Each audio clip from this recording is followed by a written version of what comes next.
Hi everyone, this is C. Anita Paliwal. Welcome you all. Our today's topic is types of financing. So let's start. So आज हम long term sources of finance के बारे में बात करेंगे.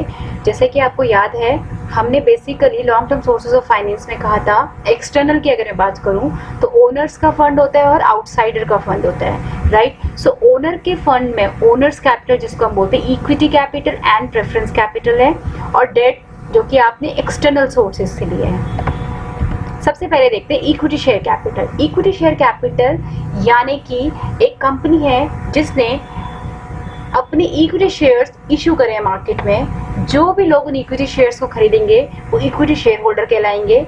सो ये जो इक्विटी शेयर कैपिटल होता है that is a permanent source of financing. क्यों हम इसको बोल रहे हैं कि परमानेंट सोर्स ऑफ फाइनेंसिंग है?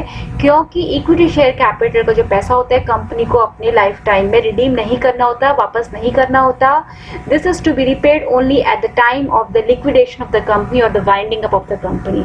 सो during the life time company को जरूरत नहीं है इक्विटी शेयर कैपिटल का पैसा वापस करने, इसलिए कंपनी के पास ही एक तरीके से परमानेंट सोर्स ऑफ फाइनेंस होता है. दूसरी इसकी खासियत क्या है? It increases the company's financial base and thus helps further borrowing powers of the company. So देखिए, अगर एक कंपनी है जहां पर इक्विटी शेयर कैपिटल है, यानी कि उस कंपनी के अंदर इक्विटी शेयर होल्डर्स हैं, अच्छा खासा अमाउंट इक्विटी शेयर कैपिटल का है, तो अगर वो कंपनी अब फर्दर फाइनेंसिंग के लिए किसी बैंक में जाती है लोन लेने के लिए, तो बैंक उस पर भरोसा करके उसको लोन दे सकता है. क्यों? क्योंकि बैंक को पता है कि इस कंपनी के पास इतने शेयर होल्डर्स हैं, यानी कि कंपनी के पास इतना पावर है कि कल को ये हमारा पैसा वापस करेंगे, राइट. क्योंकि आपको पता होगा जब भी ऑर्डर ऑफ रीपेमेंट, अगर कंपनी को जब भी पैसा वापस करने की बारी आती है तो इक्विटी शेयर होल्डर सबसे लास्ट नंबर पे खड़े होते हैं. जितने भी क्लेमेंट्स होते हैं कंपनी के, यानी कि कंपनी के जितने भी एसेट्स एंड प्रॉफिट्स हैं, उसमें से जो हिस्सेदारी बटेगी वो सबसे लास्ट में जो बचता है वो इक्विटी शेयर होल्डर्स के लिए बचता है. इसलिए जो बैंक है वो एक तरीके से एश्योर्ड हो जाता है उस कंपनी को देख के, उस बिजनेस को देख के जिसके अंदर इक्विटी शेयर कैपिटल होता है. सो इसका ये कंपनी का जो फाइनेंशियल बेस है उसको और ज़्यादा बढ़ाकर कंपनी को हेल्प करता है फर्दर बोरोइंग लेने के लिए. उसके बाद कॉस्ट ऑफ कैपिटल हाई होती है इक्विटी शेयर कैपिटल की. क्यों? क्योंकि जो इक्विटी शेयर होल्डर्स होते हैं वो बहुत ज़्यादा रिस्क बेयर कर रहे होते हैं in comparison to the other lenders. बाकी अगर आप बैंक से लोन कंपनी लेती है तो कंपनी बैंक को एश्योर्ड करती है कि मैं आपको एनुअली इतना रेट ऑफ इंटरेस्ट पे करूँगा. सो कंपनी हर किसी को कुछ ना कुछ सिक्योरिटी प्रोवाइड कर रही होती है और एक फिक्स्ड रेट ऑफ इंटरेस्ट पे कर रही होती है. लेकिन इक्विटी शेयर होल्डर्स को किसी प्रकार की कोई भी श्योरिटी नहीं दी जाती और ना ही उनको कोई फिक्स रेट ऑफ रिटर्न देने का वादा किया जाता है. इसीलिए सबसे ज़्यादा जो रिस्क बेयर करते हैं बेसिकली वो इक्विटी शेयर होल्डर्स ही करते हैं. इसीलिए अगर वो रिस्क ज़्यादा बेयर करते हैं तो obviously they will require high rate of return. उनकी एक्सपेक्टेशन हाई रहती है. इस वजह से कॉस्ट ऑफ कैपिटल जो मेरी इक्विटी शेयर कैपिटल की होती है वो सबसे ज़्यादा होती है. उसके बाद अगला फीचर जो इक्विटी शेयर कैपिटल का है वो है डाइल्यूशन ऑफ कंट्रोल. जितने ज़्यादा मेरे जो इक्विटी शेयर कैपिटल बढ़ेगा उतना ज़्यादा, यानी कि मेरी कंपनी की हिस्सेदारी बढ़ती जा रही है. जितने ज़्यादा शेयर होल्डर्स होंगे उतने ज़्यादा कंपनी के छोटे छोटे शेयर्स बन जाएंगे. इसका मतलब कंट्रोलिंग पावर जो है बहुत सारे शेयर होल्डर्स के पास चली जाएगी. तो जो कंट्रोल है वो डाइल्यूट होगा. और अगला इक्विटी शेयर कैपिटल का, जैसे आपको पता है, कोई फिक्स रेट ऑफ रिटर्न देने का वादा नहीं है, कोई फिक्स डिविडेंड नहीं मिलेगा. So this is again a feature of the equity share capital. अब आते हैं प्रेफरेंस शेयर कैपिटल में. प्रेफरेंस शेयर कैपिटल की अगर आप पहला फीचर देखेंगे तो उसमें लिखा है hybrid of equity and debt. Equity और डेट का मिक्सचर है ये. क्यों? डेट वाले कौन सी क्वालिटीज़ हैं इसमें? जैसे डेट को हमने कहा था कि आपको फिक्स रेट ऑफ रिटर्न देंगे, इनको भी हम बोलते हैं कि आपको हम फिक्स रेट ऑफ डिविडेंड देंगे, राइट. लेकिन इक्विटी वाले क्या फीचर्स हैं? इक्विटी वाला फीचर ये है कि जब प्रॉफिट होगा तो ही डिविडेंड देंगे. डेट को आप ऐसा नहीं बोल सकते कि हम अगर कंपनी के अंदर प्रॉफिट होगा तो ही हम आपको आपका रेट ऑफ इंटरेस्ट जो है पे करेंगे. नो, आपको डेट वालों को इंटरेस्ट पे करना ही होगा चाहे आपकी कंपनी के अंदर प्रॉफिट हो या लॉस हो. लेकिन इक्विटी वाले को हम डिविडेंड कब पे करते हैं? जब सिर्फ प्रॉफिट होता है. इसी तरीके से जो प्रेफरेंस शेयर कैपिटल है उनको भी हम तभी डिविडेंड पे करेंगे जब हमारी कंपनी के अंदर प्रॉफिट होगा. इसलिए ये मिक्सचर है इक्विटी एंड डेट का.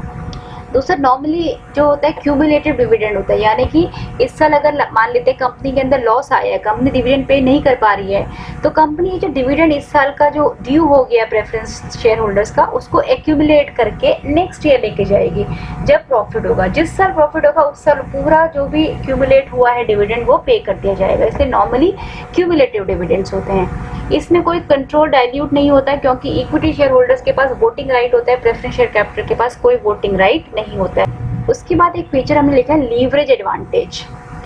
लीवरेज एडवांटेज किसी भी कंपनी को तब होता है जब कंपनी के पास कुछ फिक्स्ड कॉस्ट होता है। तो जैसे प्रेफरेंस शेयर कैपिटल का जो डिविडेंड है that is fixed nature, right. Company को डिविडेंड पे करने हैं, तो फिर फिक्स्ड कॉस्ट जब किसी भी कंपनी के पास होती है तो उसको एक लीवरेज एडवांटेज होता है। लीवरेज एडवांटेज का मैंने ऑलरेडी एक वीडियो बनाया हुआ है, आप डिटेल में वहाँ पे जाके इसको समझ सकते हैं। फिलहाल के लिए बस मैं आपको ये शॉर्ट में बता देती हूँ कि लीवरेज एडवांटेज यानी कि फिक्स्ड कॉस्ट होने की वजह से किसी भी कंपनी का जब सेल्स बढ़ता है तो प्रॉफिट प्रोपोर्शनेटली ज़्यादा बढ़ता है। अगर आपका 10% सेल बढ़ा है तो प्रॉफिट 10% नहीं बढ़ेगा, 10% से ज़्यादा बढ़ जाएगा। क्यों? क्योंकि उस कंपनी के अंदर कुछ फिक्स्ड कॉस्ट इन्वॉल्व है। हमें पता है आउटपुट जब बढ़ता है, सेल्स जब बढ़ती है तो सिर्फ वेरिएबल कॉस्ट बढ़ती है, फिक्स्ड कॉस्ट नहीं बढ़ती है। इस वजह से सेल्स तो मेरी 10% बढ़ गई, लेकिन टोटल कॉस्ट मेरी 10% से नहीं बढ़ती, वो थोड़ी कम बढ़ती है। उस वजह से मेरा प्रॉफिट 10% से ज़्यादा बढ़ जाता है, उसको बोलते हैं लीवरेज इफेक्ट। सो ये लीवरेज एडवांटेज मिलता है हमें प्रेफरेंस शेयर कैपिटल में, क्योंकि डिविडेंड मेरी एक फिक्स कॉस्ट है। उसके बाद नेक्स्ट मेरा जो फीचर है वो है non payment of preference dividend does not force company into liquidation. जैसे डेट के केस में क्या होता है, जब आपने किसी बैंक से लोन लिया और अगर आप उनका पैसा नहीं चुका पा रहे हैं, उनका इंटरेस्ट और उनका प्रिंसिपल पैसा चुका नहीं पा रहे हैं, तो वो जो बैंक है आपको लिक्विडेशन के लिए कोर्ट में लेके जा सकता है कि इस कंपनी को लिक्विडेट किया जाए, यानी कि इस कंपनी के सारी एसेट्स को बेच के मेरा पैसा मुझे लौटाया जाए। लेकिन प्रेफरेंस शेयर कैपिटल के केस में ऐसा नौबत नहीं आती है। अगर आप नहीं पे कर पा रहे हैं डिविडेंड क्योंकि आपकी कंपनी के अंदर लॉसेस चल रहे हैं, तो आपको प्रेफरेंस शेयर होल्डर्स कोर्ट में ले जाके लिक्विडेट नहीं करा सकते हैं। तो ये एक और फायदा है बेसिकली प्रेफरेंस शेयर कैपिटल का। अब देखिए टाइप्स क्या क्या हैं प्रेफरेंस शेयर कैपिटल की। पहला है क्यूमुलेटिव, जैसे नाम से ही पता चल रहा है क्यूमुलेटिव, यानी कि अगर किसी साल लॉसेस की वजह से आपको डिविडेंड नहीं मिल पा रहा है तो वो आपका डिविडेंड एक्यूमुलेट होता जाएगा, और जिस साल प्रॉफिट होगा उस साल आपको ये आपका डिविडेंड मिल जाएगा। So this is cumulative preference share capital. दूसरा नॉन क्यूमुलेटिव, यानी कि यहाँ पर ये एडवांटेज आपको नहीं मिला हुआ है। ये टाइप्स हैं प्रेफरेंस शेयर कैपिटल। हो सकता है आपने जो कंपनी के प्रेफरेंस शेयर कैपिटल एक्वायर किया दैट इज क्यूमुलेटिव, हो सकता है वो नॉन क्यूमुलेटिव हो। तो अगर क्यूमुलेटिव है तो हो सकता है आपके पास जो उस पर रेट ऑफ डिविडेंड है वो परसेंटेज कम हो, नॉन क्यूमुलेटिव में परसेंटेज ज़्यादा हो, क्योंकि वहाँ पे आपको एक बेनिफिट लूज कर रहे हैं आप एक्यूमुलेशन का। उसी तरीके से रिडीमेबल मतलब एक जब आपने प्रेफरेंस शेयर कैपिटल खरीदा है तभी आपको बताया गया है कि जो आपने जो कैपिटल शेयर्स खरीदे हैं, प्रेफरेंस शेयर्स खरीदे, उनको लेट्स सपोज 5 इयर्स के लिए, आफ्टर 5 इयर्स आपका पैसा आपको वापस कर दिया जाएगा, रिडीम कर दिया जाएगा। पार्टिसिपेटिंग मतलब कि आपका जो फिक्स्ड रेट ऑफ डिविडेंड है वो तो आपको मिलेगा ही मिलेगा, प्लस कंपनी के पास अगर कुछ सरप्लस प्रॉफिट भी बचेगा अगर, तो उसमें से भी आपको हम कुछ हिस्सेदारी देंगे, आपको उसमें भी पार्टिसिपेशन मिलेगा। ठीक है, so participating surplus also. Non participating यानी कि ये बेनिफिट आपके पास नहीं है, आपको सिर्फ और सिर्फ आपका फिक्स रेट ऑफ डिविडेंड मिलेगा। कन्वर्टेबल आप बार बार बहुत जगह सुनेंगे तो आप समझ लीजिए। कन्वर्टेबल यानी कि आपके पास जो प्रेफरेंस शेयर्स है उसमें आपके पास एक ऑप्शन भी आपको गिवन है कि एक स्पेसिफाइड पीरियड के बाद एक स्पेसिफाइड अमाउंट, स्पेसिफाइड रेट पर आप अपने प्रेफरेंस शेयर को कन्वर्ट करा सकते हैं इक्विटी शेयर्स में। कई बार आप अगर कोई कंपनी अच्छा ग्रो कर रही है तो आप उसकी इक्विटी शेयर्स लेना चाहेंगे, राइट, क्योंकि इक्विटी शेयर्स लेने से क्या फ़ायदा होता है, आपको अनलिमिटेड पैसा मिल सकता है। डिविडेंड के कोई रेट फिक्स नहीं है, जितना ज़्यादा कंपनी का प्रॉफिट है हो सकता है आपको उतना ज़्यादा डिविडेंड और इतना ज़्यादा आपका जो कैपिटल एप्रिसिएशन जिसको बोलते हैं, आपके शेयर की जो वैल्यू है वो बढ़ सकती है। तो प्रेफरेंस शेयर होल्डर्स को अगर हमने convertible preference share capital issue किया, इट मीन्स उनके पास ये ऑप्शन है कि एक स्पेसिफाइड पहले से डिसाइडेड एक पीरियड होता है कि इतने टाइम के बाद आपको ऑप्शन दिया जाएगा कि इस प्राइस पे आप अपने शेयर जो प्रेफरेंस शेयर है उसको कन्वर्ट करा सकते हैं इक्विटी शेयर्स में। अगर हम डेट की बात करें तो उसमें डिबेंचर्स, बॉन्ड्स ये सब आता है। तो पहले डिबेंचर्स को देखते हैं एक बारी। डिबेंचर्स देखिए, डिबेंचर्स में हमेशा एक डिबेंचर ट्रस्ट डीड होती है। डिबेंचर ट्रस्ट डीड यानी कि उसके अंदर एक पूरी टर्म्स एंड कंडीशन लिखी होती है कि कैसे कैसे आपकी डिबेंचर्स का क्या रेट ऑफ इंटरेस्ट होगा, कितना इसका पीरियड होगा, जो भी टर्म्स एंड कंडीशन है वो डिबेंचर ट्रस्ट डीड में लिखी होती है। उसके बाद सिक्योर्ड अनसिक्योर्ड दोनों तरीके के डिबेंचर्स हो सकते हैं। नेक्स्ट है tax deduction on interest. Tax deduction on interest यानी कि कंपनी जो भी डिबेंचर्स को इंटरेस्ट पे करती है उसको इनकम टैक्स में डिडक्शन मिलती है उस खर्चे की। अगर किसी कंपनी ने 100 रुपये का इंटरेस्ट पे किया तो कंपनी जब अपनी प्रॉफिट कैलकुलेट करेगी इनकम टैक्स पे करने के लिए तो उस प्रॉफिट में से अपने 100 रुपये का जो इंटरेस्ट पे किया उस खर्चे को निकाल देगी। सो प्रॉफिट 100 रुपये से कम हो जाएगा और फिर अकॉर्डिंगली जो टैक्स है वो भी कम पड़ेगा। सो एक तरीके से टैक्स डिडक्शन मिलती है इंटरेस्ट के ऊपर जो कि कंपनी के लिए फायदेमंद है। लीवरेज इफेक्ट, जैसे मैंने अभी आपको प्रेफरेंस शेयर कैपिटल में बताया, तो जो रेट ऑफ रिटर्न है that is a fix cost, fix financial cost to the company, तो यहाँ पे उसको लीवरेज इफेक्ट मिलता है। इसी तरीके से डिबेंचर्स नॉन कन्वर्टेबल भी हो सकते हैं, फुली कन्वर्टेबल भी हो सकते हैं, पार्टली कन्वर्टेबल भी हो सकते हैं। सो नॉन कन्वर्टेबल यानी कि डिबेंचर होल्डर्स को ये ऑप्शन नहीं दिया गया है कि वो एक स्पेसिफाइड टाइम पीरियड के बाद अपने डिबेंचर्स को इक्विटी शेयर्स में कन्वर्ट कर पाएं। सो नॉन कन्वर्टेबल है। फुली कन्वर्टेबल यानी कि पूरी तरीके से कर सकते हैं, पूरा ऑप्शन है, पार्टली दोनों का मिक्स है। कुछ पार्ट आपको बोला गया है कि आप कर सकते हैं, कुछ पार्ट बोला गया नहीं क्या कर सकते हो, पार्टली कन्वर्टेबल है। और जब भी कोई कंपनी डिबेंचर्स इशू करती है तो उसको क्रेडिट रेटिंग लेनी पड़ती है। जितनी भी हमारी ये क्रेडिट रेटिंग एजेंसीज होती हैं लाइक क्राइसिल, ये सब जो है कंपनी का ट्रैक रिकॉर्ड चेक करती है, प्रॉफिटेबिलिटी चेक करती है, कंपनी की डेट सर्विस कैपेसिटी कैसी है कि यानी कि कंपनी जो लोन लेती है वो वक्त पे चुका पाती है नहीं चुका पाती है। ये सब चीज़ें जो है क्रेडिट रेटिंग एजेंसी चेक करके हमें एक रेटिंग देती है कंपनी को और उसी रेटिंग के हिसाब से आप डिबेंचर्स को इशू कर सकते हैं। Types of debentures, types of debentures में आप देखिए बियरर, सबसे पहले बियरर यानी कि transferable like negotiable instruments. Bearer यानी कि जिसके पास वो चीज़ है, जिसके पास वो इंस्ट्रूमेंट है वो उसका फ़ायदा ले सकता है। फॉर एग्जांपल एक 10 रुपये का नोट है, 10 रुपये के नोट से लेट सपोज एक पेंसिल आती है, राइट। तो अब वो अगर 10 रुपये का नोट मेरे पास है, मैं दुकान में जाके आराम से उससे पेंसिल खरीद सकती हूँ।